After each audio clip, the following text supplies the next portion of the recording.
देव दीक्षित या कहूँ मिस्टर अभद्र, आज भी मुझे हमारी पहली मुलाकात याद है। मुझे बहुत गुस्सा आया। मुझे लगा कि ऐसे रूड इंसान से मैं दोबारा नहीं मिलूं। हेलो, आप देख के नहीं चल सकते? चलने की तमीज नहीं है ना, तो घर पे बैठना सीखिए। हेलो मैम, बात करने की तमीज नहीं है तो चुप रहना सीखिए। लेकिन उसकी माँ के ट्रीटमेंट की डेस्टिनी में मेरा नाम ही लिखा था। भैया, मैडम आई आपसे मिलने। डॉक्टर सिन्हा और आप दोनों ने मेरी माँ की रिपोर्ट्स देखी है, इसलिए मैं चाहता हूँ कि आप मेरी माँ की पर्सनल न्यूट्रिशनिस्ट का काम करें। और इसी सिलसिले में देव के घर आना जाना बहुत हुआ। देव से भी मुलाकात रेगुलर बेसिस पे होने लगी। कुछ अजीब सी फीलिंग मेरे अंदर बढ़ने लगी। कुछ समझ में नहीं आया कि क्या है। आगे जाके पता चला कि वो कुछ और नहीं, प्यार है। I love you too, Mr. Obodro.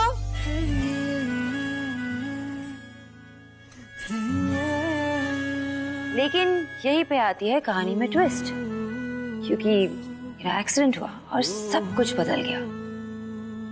लेकिन देव ने भी आके उसकी फीलिंग्स मेरे साथ शेयर की। Miss Sonakshi Bose, I love you. As a friend, right? I love you as a man loves a woman. और मैंने भी उसमें अपना लाइफ पार्टनर देख लिया। बहुत मुश्किलें आई हमारे बीच, क्योंकि देव की माँ को मैं पसंद नहीं थी। माँ कभी भी खुश नहीं थी हमारे रिश्ते को लेकर। जाओ सोनाक्षी, हमें अलग हो जाना चाहिए। और हमें अलग होना पड़ा। देव इतना टूटा कि खुद उसकी माँ को मेरा हाथ मांगने के लिए आना पड़ा। गुस्सा आया मुझे कि जब चाहे रिश्ता तोड़ दिया, और जब बर्दाश्त नहीं हो तो वापस रिश्ता जोड़ लिया।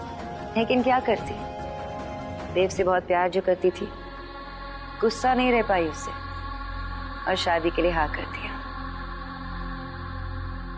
शादी के बाद कुछ वक्त तक सब कुछ ठीक था, लेकिन उसके बाद उसकी माँ का हमारी लाइफ में इंटरफेरेंस थोड़ा बढ़ने लगा। हर इंसान और हर रिश्ते का एक दायरा होता है और उस दायरे को लांघने की कोशिश नहीं करी जाती। सोनाक्षी, मुझ पर हक जताना चाहती हो तो उसके लिए मुझसे मेरी खुशी तो ना छीनो। देव इन बातों को कभी नहीं समझता, क्योंकि अपने माँ के प्यार के सामने उसे कुछ नजर ही नहीं आता। धीरे धीरे चीजें बिगड़ने लगी और हमारे बीच का डिफरेंस भी बढ़ता गया। और फिर एक ऐसा वक्त आ गया कि और कोई चारा ही नहीं बचा। आज से,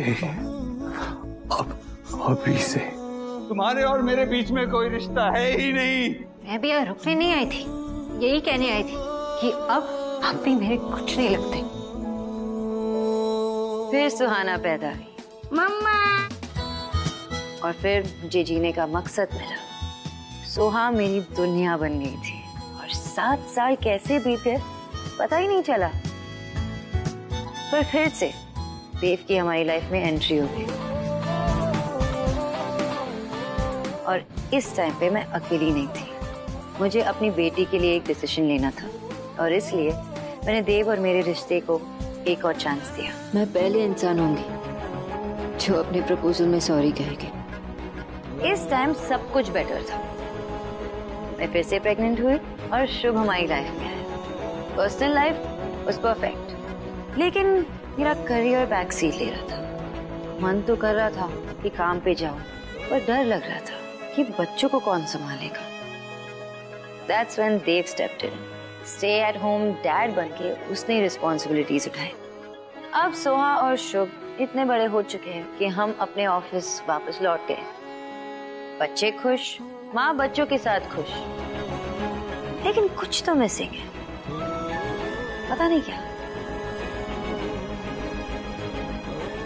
पर कभी कभी लगता है कि ये छोटी छोटी चीजें आगे जाकर बड़ी परेशानी की वजह बन सकती है। खैर, ये आने वाला वक्त ही बताएगा। और आप भी जुड़िए इस आने वाले वक्त में। देखिए मेरे और देव की जर्नी। कुछ रंग प्यार के ऐसे भी एक नई कहानी में। कुछ रंग प्यार के ऐसे ही 12 जुलाई से रात 8:30 बजे सोनी पर। Hi guys, this is Riya Sharma and you're watching me on Glitz Vision USA.